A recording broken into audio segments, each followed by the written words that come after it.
তুমি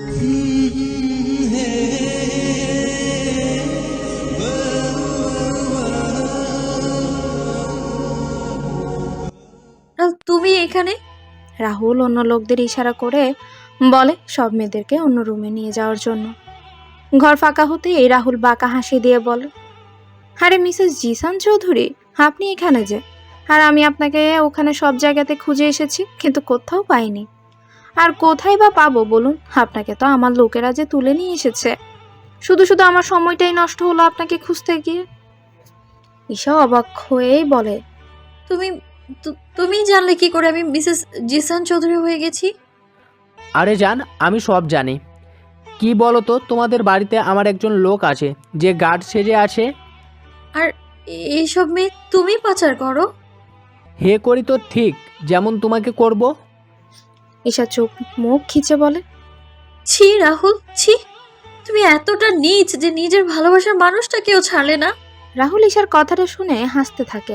ঈশা অবাক হয়ে তাকিয়ে থাকে রাহুলের দিকে। রাহুল হাসি থামিয়ে ঈশার হাত চেপে ধরে বলে, কি বললে তুমি? ভালোবাসার মানুষ? কে আমার ভালোবাসার মানুষ? তুমি, আমি তোমাকে ভালোবাসি। তুমি ভাবলে কি করে আমি তোমার মতো একটা থার্ড ক্লাস মেয়েকে ভালোবাসবো? কি করছোটা কি রাহুল? ছাড়ো, ব্যথা পাচ্ছি আমি। উফ, সরি, ব্যথা লাগছে। ঠিক আছে, ছেড়ে দিচ্ছি। ঈশা চিৎকার করে বলে, তার মানে তুমি আমায় ভালোবাসো না? এতদিন তুমি অভিনয় করেছো আমার সাথে। ইস, আস্তে কথা বলো জান, এভাবে এত জোরে চিৎকার করো না। হে, আমি তোমার সাথে অভিনয় করেছি, এখন তুমি কি করবে? আমার কাছ থেকে নিজেকে সরিয়ে নিবে? কেন করেছো তুমি আমার সাথে এমনটা? কেন? আচ্ছা, বলেই দেই তোমার সাথে কেন এমনটা করেছি। কি বলো তো, তোমার মাঝে না কিছু একটা আছে, তাই তো তোমার দিকে এত আকর্ষণ করে আমাকে। সব ছেলেরা তোমার দিকে খারাপ নজর দিত, কিন্তু জিসান তোমাকে সবসময় আগলে রাখতো। কিন্তু আমাকে পারেনি। আমি তোমার সামনে বোকা সেজে থাকতাম, আর এটা হলো আমার আসল রূপ। আর রইলো ভালোবাসা, তোমাকে ভালোবাসি না আমি। রাহুল ঈশার কাছে এসে ফিসফিসিয়ে বলে, আমি তো তোমার শরীরটাকে ভালোবাসি, শুধু শরীরটাকে। তোমার মতো আরও অনেক মেয়ে আছে আমার জীবনে। তোমাকে আমি বলেছিলাম না তুমি আমার জীবনে প্রথম নারী? সেটা মিথ্যা কথা। আমার জীবনে তোমার আগে কত নারী গেছে সেটার হিসাব আমার জানা নাই। কি করব বলো? সব মেয়েরা আমার জন্য পাগল, কিন্তু তুমি সব মেয়েদের মতো না।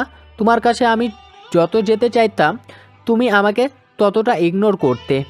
কিন্তু আজকে তুমি আমার হাত থেকে কোথায় পালাবে সোনা? রাহুলের কথাগুলো শুনে ঈশার পায়ের নিচ থেকে মাটি সরে যায়। তার মানে ভাইয়া আমাকে যা বলেছে সবটা সত্যি? তুমি খুব খারাপ রাহুল, খুব খারাপ। আমি খুব বড় ভুল করে ফেলেছি ভাইয়ার কথাটা না শুনে। হা হা হা, ভুল যখন করছো তার মাসুল তো তোমাকে দিতেই হবে সোনা। যাকগে সেসব কথা। তোমাকে যখন হাতের কাছে পেয়েছি তো দেরি কেন? হাত দুটো বাড়িয়ে বলে, কাছে এসো। আর আমি জানি জিসান তোমাকে এখনও ছুঁয়ে পর্যন্ত দেখে নেই। রাহুলকে ঈশা থাপ্পড় মারার জন্য হাত তুলতেই রাহুল ঈশার হাত ধরে ঘুরিয়ে নিজের কাছে টেনে নেয়। একদম এ কাজটাই করার চেষ্টা করো না সোনা। রাহুলের কাছ থেকে ঈশা নিজেকে ছাড়ার চেষ্টা করতে করতে বলে, ছাড় বলছি, আমার ছাড়। তোর ছোঁয়াতেও আমার গা ঘিন ঘিন করছে। কেন সোনা? আগে তো তোমার হাত ধরলে এমন করতে না। তোমার মতো জানোয়ারের ছোঁয়াতে সব মেয়েদেরই গা ঘিন ঘিন করবে। তাই বুঝি সোনা? ছাড় বলছি, ভাইয়া যদি একবার জানতে পারে তুই আমায় তুলে এনে এখানে এখানে নিয়ে এসেছিস, তোর খবর করে ছাড়বে বলে দিলাম। তাই বুঝি সোনা? ঠিক আছে, দেখা যাক তোমার ভাইয়া এখানে আসতে পারে কি না। আমার ভাইয়া আসবেই এখানে, তার ঈশাকে বাসাতে আসবে। এত বিশ্বাস তোমার ভাইয়ের ওপর? ঠিক আছে, বিশ্বাস থাকা ভালো। রাহুল ঈশাকে ধাক্কা দিয়ে বিছানাতে ফেলে দিয়ে বলে, যান, তাহলে শুরু করা যাক। রাহুল আমার কাছে আসবে না বলে দিলাম, এর ফল কিন্তু ভালো হবে না বলে দিলাম। দেখা যাবে এর ফল কি হয়। আগে তো এই কাজটা শেষ করি। ভাবতেই পারিনি তোমাকে এভাবে কাছে পেয়ে যাব। এক ঢিলে দুই পাখি মারা হলো। রাহুল ঈশার উপরে শুয়ে পড়ে। ঈশা নিজেকে বাঁচানোর জন্য খাটের পাশের টেবিল থেকে ফুলদানিটা নিয়ে রাহুলের মাথায় আঘাত করতেই রাহুল দুহাত দিয়ে নিজের মাথা চেপে ধরে। আর এই সুযোগে ঈশাও ঘর থেকে বের হয়ে যায়। রাহুল নিজের মাথা চেপে ধরে বলে, কাজটা তুমি ঠিক করলে ঈশা, তুমি এর ফল তোমাকে ভোগতে হবে। ঈশা ঘর থেকে বের হয়ে আলমারির পেছনে লুকিয়ে পড়ে। রাহুল ঘর থেকে বেরিয়ে ঈশাকে খুঁজতে থাকে। ঈশা বেবি, কোথায় তুমি? তাড়াতাড়ি বের হও শোনা। আমি যে পারছি না তোমাকে ছাড়া থাকতে। আমি কিন্তু তোমাকে খুঁজে বের করে ফেলবো। শোনা, তাড়াতাড়ি বের হও। ঈশা মুখ চেপে ধরে বসে আছে, আর এদিকে রাহুল খুঁজেই যাচ্ছে ঈশাকে। অন্যদিকে জিসান ঈশাকে খুঁজেই যাচ্ছে, কিন্তু হদিস পাচ্ছে না ঈশার। সাইদ জিসানকে বলে, ভাইয়া, রাহুলের ফোনের লোকেশনের মাধ্যমে জানতে পেরেছি রাহুল কোথায় মেয়েদেরকে লুকিয়ে রেখেছে। কাকে ফোন করেছিল জানতে পেরেছিস? না ভাইয়া, জাস্ট 5 সেকেন্ডের জন্য ওর ফোন খোলা ছিল। ঠিক আছে, তাড়াতাড়ি বের হতে হবে আমাদের। চারিদিকে ঘুটঘুটে অন্ধকার। জিসান তার দলবল নিয়ে গভীর এক জঙ্গলের ভেতর ঢুকেছে। ভাইয়া, জঙ্গলে একটা পোড়া বাড়ি আছে যেখানে ওই রাহুল সব মেয়েদের রেখেছে। জিসান আর সবাই ধীরে ধীরে হেঁটে যাচ্ছে। জিসান হাঁটার সময় জুতার চাপে কিছু একটা ঠাস করে ভেঙে যায়। জিসান নিজের পা সরিয়ে দেখে একটা লাল কাচের চুড়ি। জিসান চুড়িটা হাতে নিয়ে দেখে ঈশার চুড়ি। ঈশ্বর, চুরি! তার মানে আমরা ঠিক জায়গাতে হাঁটছি। আর ঈশা তার চিহ্ন রেখে গেছে যাতে আমি খুব সহজে ওকে খুঁজে বের করতে পারি। জিসান তাড়াতাড়ি করে হাঁটতে থাকে। কিছু দূর যেতে একটা পোড়া বাড়ি দেখতে পায়। জিসান সবাইকে অর্ডার দিয়ে বলে, সবাই বাড়ির চারদিকে ঘিরে ফেলো যাতে কেউ পালাতে না পারে। তবে খুব সাবধানে, অনেকের প্রাণ নির্ভর করছে আমাদের ওপর। Yes sir. আমি বাড়ির ভেতরে ঢুকছি। ভাইয়া দাঁড়াও, তুমি একা বাড়ির ভেতরে যেতে পারো না। জানি না কোথায় কোন বিপদ আমাদের জন্য অপেক্ষা করেছে। জিসান চিন্তিত স্বরে বলে, ভেতরে আমার জানটা আছে সাইদ, আর আমি এখানে দাঁড়িয়ে থাকবো তুই ভাবলি কি করে? ভাইয়া, কিন্তু ওরা খুব ডেঞ্জারাস। জানি আমি, কিন্তু আমাকে ভেতরে যেতেই হবে। জানি না ওই রাহুল হারামির বাচ্চা আমার ইস্যুকে কি অবস্থায় রেখেছে। তাহলে আমিও তোমার সাথে যাব ভাইয়া। আমি তোমাকে একা যেতে দিতে পারি না। না সাইদ, তুই এখানে থাক, কোনো বিপদ হলে আমি তোকে ডাকবো। কিন্তু ভাইয়া। কোনো কিন্তু না। জিসান বাড়ির ভেতরে আস্তে আস্তে করে ঢুকে। ঈশা একটা আলমারির পেছনে লুকিয়ে আছে, নিজের মুখ চেপে। ঈশার কাছে নিজের শ্বাসটাও এখন মনে শত্রু হচ্ছে। রাহুলের কণ্ঠ ভেসে আসে, বেবি, তুমি কোথায়? এমন করে না সোনা, বেরিয়ে এসো না। তুমি না আমাকে ভালোবাসো, তো আমার কাছে আসতে সমস্যা কোথায়?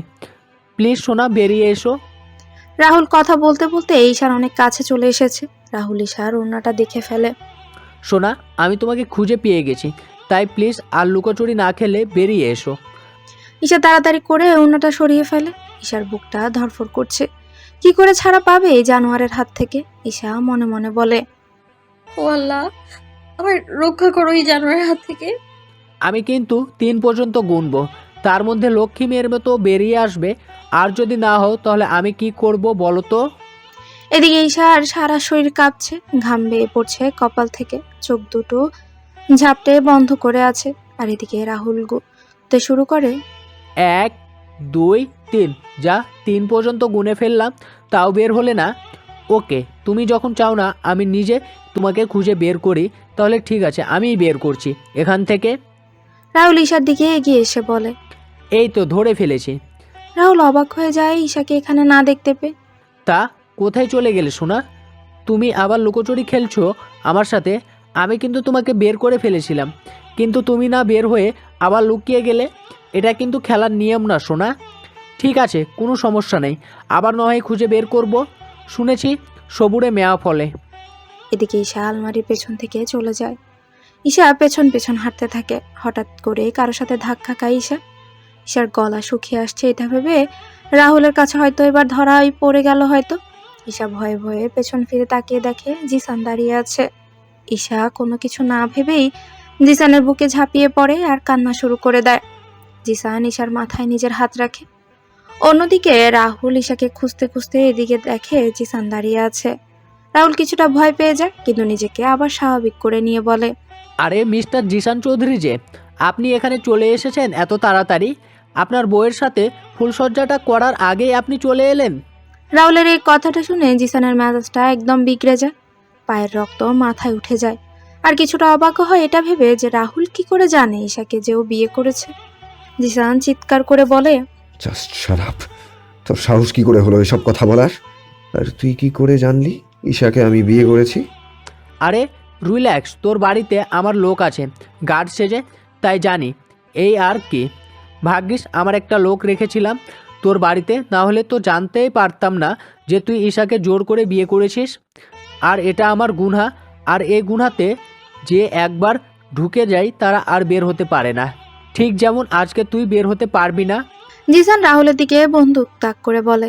ও তাই নাকি? আরে আরে, এটা কি করছিস তুই? প্লিজ এমন করিস না, আমার ভুল হয়ে গিয়েছে। এমনটা আর কোনোদিন করব না। হা হা, কি ভেবেছিস আমি তোকে এটা বলবো? ভয় পেয়ে কখনো না, একবার দেখ আমি কি করি। রাহুল ইশারা করতে কতগুলো লোক কোথা থেকে এসে ঈশার মাথায় বন্দুক ধরে। রাহুল পকেটে নিজের হাত গুজে বলে। একটু পিছে তাকিয়ে দেখ, তোর সব হাওয়া বেরিয়ে যাবে। জিসান পেছনে তাকিয়ে ঈশার এমন অবস্থা দেখে কলিজা শুকিয়ে যায়। কি রে, শখ লাগলো বুঝি? রাহুল, এই কাজটা তুই ঠিক করিস না। আমার এই যুগে ছেড়ে দে বলছি, না হলে কিন্তু এর ফল ভালো হবে না। ও মা, তাই নাকি? কি ফল হবে? আপেল ফল নাকি কমলা ফল? তুই আমার কিছু করতে পারবি না জিসান, কিচ্ছু না। তুই সব সময় আমার কাছে ব্যাগরা দিস, কিন্তু এইবার পারবি না, কারণ এবার আমি ঈশাকে গুটি বানিয়ে আমি আমার সব কাজ করব। রাহুল, শেষবারের মতো বলছি, এই যুগে ছেড়ে দে। তুই কি করে ভাবলি আমি ঈশাকে ছেড়ে দেব? আগে তো তোকে আমি টেস্ট করব, তারপর না ছাড়বো। এর আগে কি করে ছাড়বো বল? আমার তো কিছু। রাহুল আর কিচ্ছু বলতে পারলো না, তার আগেই জিসান বলে। রাহুল, তোকে আমি কিন্তু গুলি করবো বলে দিলাম, কুত্তার বাচ্চা। আরে আরে, এই ভুলটা করিস না। তুই তাহলে কিন্তু তোর ঈশা আর এ দুনিয়াতে থাকবে না। আর বন্দুকটা নিচে নামা। ভাই, আমার ভয় করছে, কখন জানি আবার গুলি টুলি বের হয়ে যায়। ঈশা কান্না করতে করতে বলে। ভাইয়া আমার খুব ভয় লাগছে, প্লিজ বাঁচাও আমায়। এদিকে সাইদ আর অন্যরা ভেতরে আওয়াজ শুনতে পেয়ে ভেতরে ঢুকে দেখে জিসান হাঁটু গেড়ে বসে আছে রাহুলের সামনে, আর ঈশা এক পাশে দাঁড়িয়ে আছে, ঈশার মাথায় বন্দুক রাখা। জিসানের এমন অবস্থা দেখে সাইদের ভীষণ রাগ উঠে যায়। জিসান হাঁটু গেড়ে বসে আছে শুধুমাত্র ঈশাকে বাঁচানোর জন্য। আজ পর্যন্ত জিসান কারো সামনে মাথা নত করেনি, কিন্তু আজকে ঈশার প্রাণ বাঁচানোর জন্য জিসানকে মাথা নিচু করতে হলো রাহুলের কাছে। এত ভালোবাসিস ঈশাকে যে জিসান চৌধুরীর কোনো দিন কারোর কাছে মাথা নত করেনি, সে আজকে শুধুমাত্র একটা মেয়ের জন্য মাথা নত করলো। খুব ভালো। রাহুলের এই কথাটা শুনে ঈশার বুকের ভেতরটা মোচড় দিয়ে ওঠে। সত্যিই তো, আজকে ঈশার জন্য সবকিছু হয়েছে। ও যদি তখন জিসানের কথা শুনে বাড়ি থেকে বের না হতো, তাহলে এমন কিছু হতো না। মানুষ মন প্রাণ দিয়ে যাকে ভালোবাসে তাকে বাঁচানোর জন্য সব করতে পারে, সেটা যদি মরণও হয়। আচ্ছা চল, এবার আমরা একটা ডিলে আসি। তুই তো ঈশাকে নিয়ে চলে যাস এখান থেকে, আর আমার কাজে করতে দে। জিসানের হঠাৎ চোখ যায় সাইদের দিকে। জিসান ইশারা করে সবাই মিলে যেন রাহুলের উপর হামলা করে। জিসানকে চুপ থাকতে দেখে রাহুল বলে। কি হলো, কিছু বলছিস না কেন? তোর মতো কুকুরের সাথে আমি কোনো দিনও ডিল করবো না। ঠিক আছে, তাহলে চল ঈশাকে না হয় এই দুনিয়া থেকে বিদায় দিয়ে দেই। রাহুল ইশারা করে যাতে ঈশাকে মেরে ফেলে। ঈশাকে গুলি করতে যাবে, সাথে সাথে সাইদ আর অন্যরা সবাই তাড়াতাড়ি করে ঢুকে রাহুলের মাথায় বন্দুক ধরে। সাইদ বলে। তোর লোকদের বল সব বন্দুক নিচে ফেলে দেওয়ার জন্য, না হলে তোকেই উড়িয়ে দেবো। রাহুল ভয়ে ভয়ে বলে। ওই ওই, এটা করিস না। আমি সবাইকে বলেছি বন্দুক নিচে রাখার জন্য। ওই তোরা বন্দুক নিচে নামা সবাই। সবাই বন্দুক নিচে রাখে। জিসান উঠে দাঁড়িয়ে রাহুলের কাছে গিয়ে রাহুলের কলার চেপে ধরে। তোর মতো কুকুরের সাথে আমি ডিল করব কোনোদিন? তুই ভাবলি কি করে? তোর লোকদের বল সব বন্দুক নিচে ফেলে দেওয়ার জন্য, না হলে তোকে উড়িয়ে দেব। কিরে, শখ লাগলো বুঝি? কি ভেবেছিলি তুই এই জিসান চৌধুরীকে হারাবি? আমি তোর মতো এত কাঁচা খেলোয়াড় না যে হেরে যাব তোর মতো একটা জানোয়ারের কাছে। বাকি মেয়েরা কোথায়? কোথায় লুকিয়ে রেখেছিস বাকি মেয়েদের? বল তাড়াতাড়ি, না হলে তোকে এখানেই শেষ করে দেব। ওই ঘরটাতে আছে সব মেয়েরা। জিসান ইশারা করে বলে ওই ঘরটা খুলে দেওয়ার জন্য। দরজা খুলে দেওয়ার সাথে সাথে সব মেয়েরা বেরিয়ে আসে। প্লিজ জিসান, আমাকে ছেড়ে দে, আমি আর এমন কাজ করব না। নেরি কুত্তা চিনিস? তুই হলি সেই নেরি কুত্তা যার লেজ কোনো দিনও সোজা হবে না, তাই তোকে তোর শাস্তি পেতেই হবে। প্লিজ জিসান, এবারের মতো আমাকে ক্ষমা করে দে। জিসান রাহুলকে পুলিশের কাছে ধরিয়ে দেয়। যাওয়ার আগে রাহুল জিসানকে বলে। এটা তুই ঠিক করলি না জিসান, আমাকে পুলিশের হাতে দিয়ে। আমি ঠিক বেরিয়ে আসবো জেল থেকে, তখন আমি এর সুদ তুলবো জিসান, কথাটা মনে রাখিস। পুলিশ রাহুলকে নিয়ে যায়। ঘরের ভেতরে শুধু দাঁড়িয়ে আছে জিসান আর ঈশা। ঈশা ঘরের এক কোণে দাঁড়িয়ে আছে, আর চোখ দিয়ে অঝরে পানি পড়ছে। ঈশার যে নিজের কাছে নিজেকে এখন ছোট্ট লাগছে। কি হলো, এভাবে দাঁড়িয়ে আছিস কেন? বাড়ি চল, নাকি এখানেই থাকতে চাস তুই? জিসানের কথা শুনেও ঈশা কোনো কথা বলছে না, চুপচাপ দাঁড়িয়ে আছে। ঈশা কথা বলছে না দেখে জিসানের মেজাজটা আবার গরম হয়ে যায়, ধমকের স্বরে বলে। তোকে আমি কিছু বলেছি, কানে যাচ্ছে না তোর? জিসানের এমন ধমকে ঈশার আত্মা কেঁপে ওঠে। আমি গাড়িতে গিয়ে বসছি, তাড়াতাড়ি আয়। কথাটা ঈশাকে বলে মনে মনে বলে, তোকে এবার বুঝতে হবে আমার ভালোবাসা। এতদিন তুই আমার ভালোবাসা দেখেছিস, এবার তুই আমার অন্য রূপ দেখবি। ঈশা, তার জন্য রেডি থাক। জিসান চলে যায়। ঈশাও আস্তে আস্তে করে ঘর থেকে বের হয়ে গাড়িতে গিয়ে বসে। সারা রাস্তায় কেউ কারোর সাথে কথা বলেনি। জিসান একবারের জন্য ঈশার দিকে তাকায়নি। সেটা যে ঈশার বুকে এখন তীরের মতো লাগছে। জিসানের এই অবহেলা ঈশার একদম সহ্য হচ্ছে না।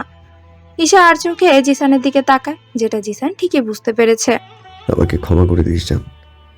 তোকে যে আমার ভালোবাসাটা বোঝানোর জন্য আমাকে কঠোর হতেই হবে। আমি বুঝতে পারছি তোর মনে এখন কি চলছে, কিন্তু আমার কিচ্ছু করার নেই। মনে মনে বলে দীর্ঘশ্বাস ত্যাগ করে জিসান। ঈশা শাওয়ারের নিচে বসে আছে প্রায় 1 ঘন্টা ধরে আর কান্না করছে। অতিরিক্ত ঠান্ডাতে ঠোঁটগুলো কাঁপছে তার, সারা শরীর কেঁপে উঠছে শীতে। তারপরও ঈশা শাওয়ারের নিচে বসে আছে, নিজেকে নিজেই শাস্তি দিচ্ছে এত বড় অপরাধ করার জন্য। কিন্তু ঈশার কাছে এই শাস্তিটা যে তুচ্ছ জিসানের অবহেলার কাছে। ঈশা চোখ বন্ধ করতেই ভেসে উঠে কিছুক্ষণ আগের ঘটে যাওয়া ঘটনা। জিসান আর ঈশা বাড়ি ফিরতেই জিসান নিজের ঘরে চলে যায় কারোর সাথে কোনো কথা না বলে। সালিয়া বেগম বলেন, ঈশা মা, তুই ঠিক আছিস তো? মামুনি, আমি ঠিক আছি। কেন তুই বাড়ি থেকে বের হলি বলতো? জিসান না করার সত্ত্বেও? আমার ভুল হয়ে গেছে মামুনি, বড্ড বড় ভুল হয়ে গেছে আমার। আমায় ক্ষমা করে দাও। তুই বুঝতে পারছিস আজকে যদি জিসান ঠিক সময় মতো না যেত, ওখানে তোর কি হতো? আর ক্ষমা আমার কাছে চেয়ে কি হবে? জিসানের কাছে গিয়ে ক্ষমা চা। জিসা বলে, ঈশাপু, তুমি এটা একদম ঠিক করোনি। ভাইয়া তোমাকে এত ভালোবাসে, আর তার বদলে তুমি ভাইয়াকে এভাবে ইগনোর করছো। ছি, আমার ভাবতেও খারাপ লাগে। তোমার মতো একটা মেয়েকে আমার ভাইয়া এতটা ভালোবাসে। জিসা এই কথাটা বলেই চলে যায় এখান থেকে। জিসার এই কথাটা শুনে ঈশার বুকটা ফেটে যাচ্ছে। ঈশা মনে মনে ভাবে, সত্যিই তো, যে মানুষটা তাকে এত ভালোবাসে তাকেই সেভাবে ইগনোর করে এসেছে, ঠিক এখন যেভাবে ওকে জিসান ইগনোর করছে। ভাইয়ার কি এতটাই কষ্ট হতো আমি যখন ইগনোর করতাম? সালিয়া বেগম ঈশার কাঁধে হাত রাখে। ঈশা অসহায় দৃষ্টিতে মামুনির দিকে তাকায়। মামুনি, তুই ওর কথায় কিছু মনে করিস না। আসলে ভাইকে খুব বেশি ভালোবাসে তো, তাই ভাইয়ের কষ্টটা সহ্য করতে পারছে না। আর ঈশা মা, তোকে একটা কথা বলি, পারলে আমার ছেলেটাকে একটু ভালোবাসিস। ও যে তোর ভালোবাসা পাওয়ার জন্য কঙ্কালের মতো বসে আছে। আমার কথাগুলো একটু ভেবে দেখিস মা। এখন যা, ফ্রেশ হয়ে ডিনার করতে নিচে আয়। ঈশা ঘরে ঢুকে দেখে জিসান চেয়ারে বসে চোখ বন্ধ করে মাথায় হাত দিয়ে বসে আছে। দরজার শব্দ শুনে জিসান তাকিয়ে দেখে ঈশা দরজার পাশে দাঁড়িয়ে আছে। জিসান ঈশার দিকে এক নজর তাকিয়ে নিজের চোখ সরিয়ে নিয়ে মনে মনে বলে, কি অবস্থা করেছে চোখ মুখের কান্না করে, আর চুলগুলো উস্কো খুস্কো হয়ে আছে। কেন তুই এমন করেছিস শিশু? প্লিজ নিজের দিকে খেয়াল রাখ। আমার যে তোকে এমন ভাবে দেখতে ভালো লাগে না, কেন বুঝিস না তুই আমার মনের কথা? ঈশা জিসানের কাছে আসার জন্য পা বাড়াতেই জিসান উঠে দাঁড়ায়। ঈশা ভেবেছিল জিসান হয়তো ঈশার সাথে কথা বলবে, কিন্তু জিসান কথা না বলে ঘর থেকে বের হতে চাইলে ঈশা জিসানকে ডাক দেয়। ভাইয়া প্লিজ আমায় মাফ করে দাও। আমি আর কোনোদিনও তোমার কোনো কথার অমান্য করব না। প্লিজ আমায় ক্ষমা করে দাও এবারের মতো। জিসান মনে মনে আওড়ায়, সেই একই ডাক। কোনোদিন কি তুই আমায় ভালোবাসতে পারবি না ঈশা? কোনোদিন কি আমার ভালোবাসা বুঝবি না? এত অবুঝ কেন তুই? জিসান মনে মনে এসব ভেবে দীর্ঘ নিঃশ্বাস ছেড়ে বলে, তুই ফ্রেশ হয়ে নে ঈশা, তোর উপর অনেক ধকল গেছে। ফ্রেশ হয়ে ডিনার করে নে। জিসান এই কথাটা বলে ঘর থেকে বের হয়ে যায়। ঈশা জিসানের যাওয়ার দিকে অসহায়ভাবে তাকিয়ে থাকে। ঈশার ইচ্ছে করছে চিৎকার করে কান্না করতে, তাই কোনো উপায় না পেয়ে শাওয়ারের নিচে বসে কান্না করছে, যাতে কেউ সেই কান্নার আওয়াজ শুনতে না পায়। ঈশা মাথাটা দেয়ালের সাথে হেলিয়ে দিয়ে বিড়বিড়িয়ে বলে, এত অবহেলা কেন করছো তুমি আমার ভাইয়া? আমি যে তোমার এই অবহেলাটা একদম সহ্য করতে পারছি না, একদম না। আমার খুব কষ্ট হচ্ছে। নিচে সালিয়া বেগম সবার জন্য ডিনার রেডি করে বলে, আসমা, তুই ঈশাকে গিয়ে ডেকে নিয়ে আয়, আর সাথে জিসানকেও। আসমা জিসানের ঘরের দরজায় নক করে, কিন্তু কারো কোনো সাড়া শব্দ না পেয়ে আসমা ঘরের ভেতরে ঢুকে শাওয়ারের শব্দ শুনতে পেয়ে বলে, এত রাতে গোসল করতে আছে কেডা? আবার ভাইজান নাকি? ঈশা আপা ডাক দিয়া দেখি। ঈশা আপা, তুমি কি শাওয়ার নিতেছো? ঈশার ধ্যান ভাঙে আসমার কথাতে, ভাঙা গলায় বলে, কি হয়েছে? ঈশা আপা, আম্মা কইছে তাড়াতাড়ি নিচে যাইতে খাওয়ার জন্য। তুমি যাও, আমি আসছি। আইসা, আর বেশিক্ষণ পানিতে ভিজো না, তাহলে ঠান্ডা লাগবো। তুমি যাও আসমা আপা, আমি আসছি। আসমা যাওয়ার আধ ঘন্টা হয়ে গেল, কিন্তু ঈশা বা জিসান কেউই নিচে নামেনি। তা দেখে সালিয়া বেগম বলে, আসমা, তুই কি ঈশা আর জিসানকে নিচে আসার জন্য বলিসনি? কইছি তো, গিয়ে দেখি ঈশা আপা গোসল করতেছে। এতক্ষণে তো গোসল শেষ হওয়ার কথা। আচ্ছা, তুই গিয়ে দেখ ঈশা কেন নিচে আসতেছে না। আসমা জিসানের ঘরে ঢুকে দেখে ওয়াশরুম থেকে এখনো পানি পড়ার শব্দ আসছে। আসমা ঈশাকে অনেক ডাকে, কিন্তু ঈশার কোনো সারা শব্দ না পেয়ে তাড়াতাড়ি করে নিচে চলে যায়। আর নিচে গিয়ে বলে, আম্মা, ঈশা আপা এখনো ওয়াশরুমে আছে। মনে হয় আমি অনেক ডাকেছি, কিন্তু কোনো সারা শব্দ দেইনি। আমার খুব ভয় লাগতেছে। সালিয়া বেগম মৃদু চিৎকার করে বলে, কি বলছিস কি তুই? কতক্ষণ ধরে ও শাওয়ার নিতেছে? মানে? আমি জানি না। জিসান কোথায়? ভাইজান তো ঘরে নাই। জিসান ঘরে নাই? কি বলছিস কি তুই? তাড়াতাড়ি চল, আগে ঈশাকে ওয়াশরুম থেকে বের করতে হবে। সালিয়া বেগম আর জিসা তাড়াতাড়ি জিসানের ঘরে যায়।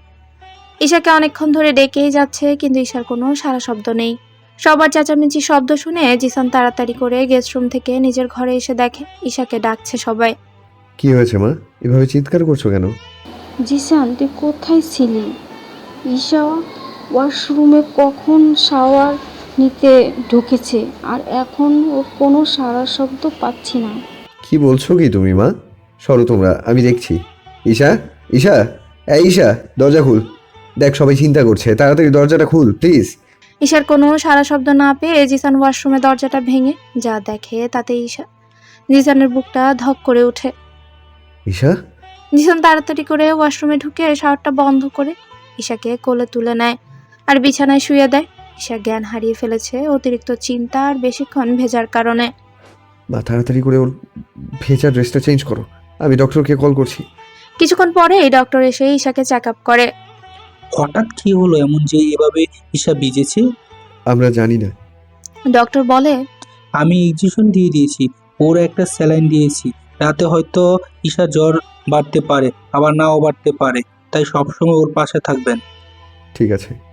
ডক্টর কথাটা বলে ঘর থেকে চলে যেতেই এক এক করে সবাই চলে যায়।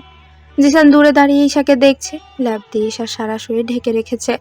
পানিতে বেশিক্ষণ থাকার কারণে ঠোঁটগুলো ফ্যাকাশে হয়ে গেছে। জিসান দুর্বল কণ্ঠে বলে, কি চাইছিস তুই ঈশা? কেন তুই নিজেকে কষ্ট দিচ্ছিস? কেন তোর সেই অধিকারটা নেই নিজেকে কষ্ট দেওয়ার? খুব ভালো লাগে না তোর আমাকে কষ্ট দিতে? ঠিক আছে, তাই হবে। আমি তোকে আমার জীবন থেকে মুক্তি দিয়ে দেব। তুই তো এটাই চাস, আমার জীবন থেকে চলে যেতে। তাই হবে, আমি তোকে মুক্তি দিয়ে দেব।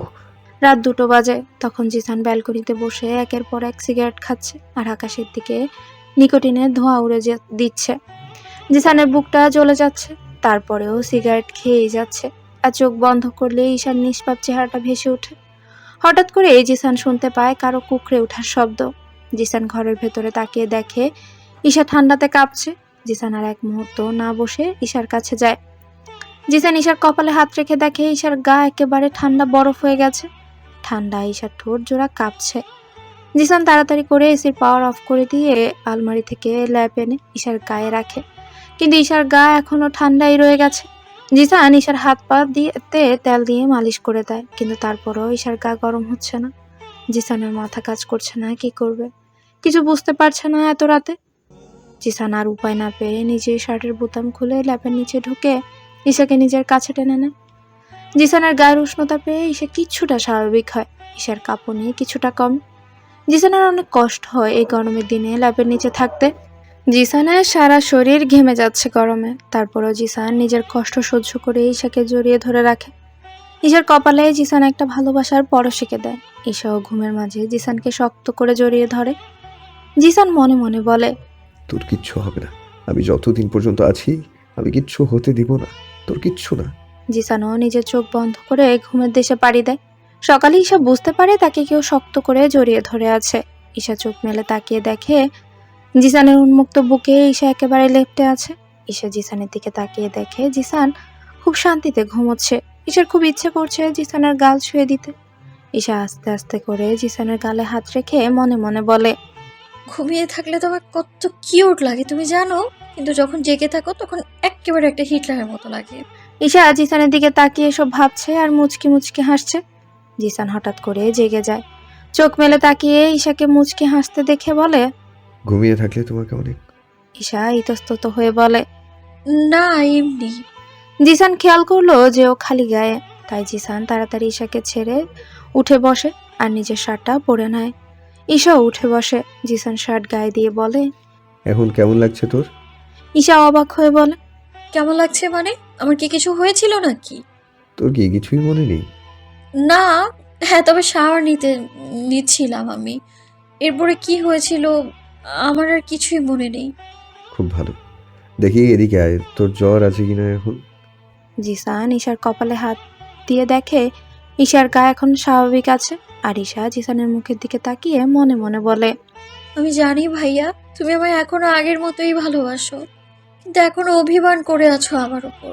কোনো ব্যাপার না, তোমার অভিমান ভাঙা বই, আর সেটা আমার বাঁ হাতের কাজ। আর আমার সবকিছু একটু একটু মনে আছে কালকে রাত কি হয়েছিল। কি হলো? কি এভাবে তাকিয়ে আছিস কেন? কিছু বললে? না, আমি কেন তোকে কিছু বলবো? বলেই জিসান ফ্রেশ হতে চলে যায় ওয়াশরুমে। আর এদিকে ঈশা গালে হাত দিয়ে বিছানাতে বসে ভাবছে কি করে জিসানের অভিমান ভাঙা যায়। জিসান ওয়াশরুম থেকে বের হয়ে দেখে ঈশা এখনো একই জায়গাতে ধ্যান মেরে বসে আছে। ঈশ্বর, কি হয়েছে? সকাল থেকে কেমন জানি বিহেভ করছে।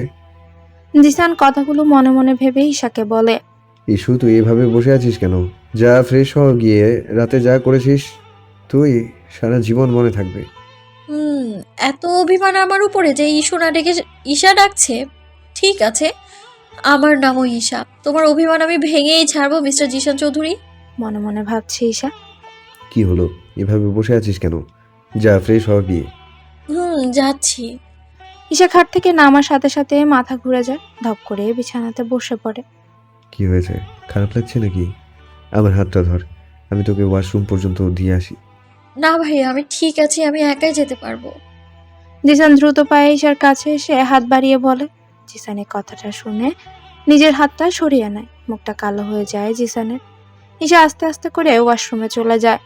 ঈশার মুখে ভাইয়া ডাকটা জিসানের কানে জ্বলন্ত শিখার মতো লাগে। জিসান চোয়াল শক্ত করে বলে, আমার হাতটাও তুই আজকে ধরতে চাইলি না ইস্যু? আমি কি এতটাই খারাপ? জিসান তাড়াতাড়ি করে রেডি হয়ে কিছু না খেয়ে অফিস চলে যায়। ঈশা ফ্রেশ হয়ে এসে দেখে জিসান রুমে নেই। ঈশা তুই ঠিক আছিস তো এখন? হ্যাঁ মামুনি, ঠিক আছি আমি। তীক্ষ্ণ চোখে চারপাশটা নজর বুলিয়ে বলে, মামুনি, ভাইয়া কোথায়? জিসানের কথা বলছিস? ও তো অফিসে চলে গেছে নাস্তা না করেই। ঈশার কথাটা শুনে মনটা খারাপ হয়ে যায়। মনে মনে বলে, আমার উপর অভিমান করেছে ভালো কথা, কিন্তু না খেয়েই চলে যাবে, এটা কেমন কথা হলো? কি রে, তুইও কি না খাওয়ার কথা ভাবছিস? একদম এমনটা ভাবিস না, চুপচাপ খেতে আয়। কালকে যা করলি তুই, তাতে সবার উপর দিয়ে। মামুনি, তোমায় কিছু বলতে চাই আমি। কি কথা বল? আসলে মামুনি, আমি বলতে চাইছিলাম যে। আরে বল না, কি বলবি? ঈশা যা বলে তাতে সালিয়া বেগম আকাশ থেকে মাটিতে পড়ে, আবার খুব খুশিও হন। ঈশা তুই ভেবে বলছিস তো? হ্যাঁ মামুনি, আমি যা বলছি সব ভেবেই বলছি। তুমি জাস্ট সব কিছুর ব্যবস্থা করো, আর ভাইয়াকে কিছু বলতে হবে না এই বিষয়ে। ঠিক আছে। এবার দেখবো কি করে আমার সাথে তুমি অভিমান করে থাকো। তুমি তো এটাই চাইছিলে, তাই না? তাই হবে। মনে মনে এসব বলে মুচকি হাসে। সারা দিন পার হয়ে যায়। জিসান বাড়িতে আসেনি, কিন্তু জিসান ঠিকই ঈশার খবর নিয়েছে মাঝে দু একবার। সন্ধ্যায় সালিয়া বেগম জিসানকে ফোন করে। হ্যাঁ মা, বলো। সালিয়া বেগম উত্তেজিত হয়ে বলেন, জিসান বাবা তুই কোথায়? কেন, কি হয়েছে মা? জিসান বাবা তুই তাড়াতাড়ি বাড়িতে আয়, না হলে সর্বনাশ হয়ে যাবে। কি হয়েছে মা, আমাকে খুলে বলো। তোমরা সবাই ঠিক আছো তো? প্লিজ জিসান তুই বাড়িতে আয়, আমি কিছু বুঝতে পারছি না। বা কি হয়েছে বলবে তো? ধ্যাত, ফোনটা কেটে গেল। ভাইয়া কি হয়েছে? বাড়িতে কিছু একটা হয়েছে সাইদ, আমাকে বাড়িতে যেতে হবে এক্ষুনি। ঠিক আছে চলো, আমি তোমার সাথে যাচ্ছি। চল। জিসান আর সাইদ তাড়াতাড়ি অফিস থেকে বের হয়ে যায়। জিসান তাড়াতাড়ি করে গাড়ি ড্রাইভ করছে। বাড়ির সামনে এসে গাড়ি থামে। গাড়ি থেকে জিসান আর সাইদ বের হয়ে যায়। যা দেখে তাতে জিসান আর সাইদ ভীষণ অবাক হয়। সাইদ অবাক কণ্ঠে বলে, ভাইয়া এসব কি? আমি যেখানে তুইও সেখানে, তাই সব কিছু বুঝতে চাইলে আগে বাড়িতে ঢুকতে হবে। চলো।